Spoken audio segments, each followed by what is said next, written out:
ये मुझे एक लगता है। बहुत अच्छा सा, मैं एक छोटा सा वाक़या, बड़ा मशहूर बात है। हज़रत इब्राहीम अलैहिस्सलाम को आग में डाला गया, ठीक है। एक गिरगिट ना उसमें फूंक मार रहा था। वो फूंक इसलिए मार रहा था कि आग भड़क जाए, और एक चिड़िया अपने चोंच में पानी लेके आके उस आग में डाल रही थी।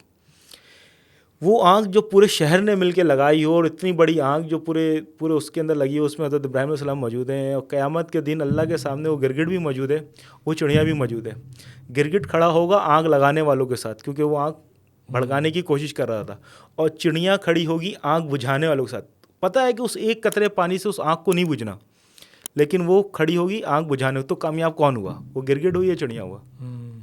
तो हमारी भी कोशिश ये है कि अपने हिस्से की शम्मा जलाने की कोशिश करो। हाँ, ये बात मैं है। अपने हिस्से की शम्मा, मैं अपना जवाब दूंगा कि मैंने कितना गंद किया है इस जगह पे, आने वाली नस्लों को मैं क्या डिलीवर कर रहा हूँ।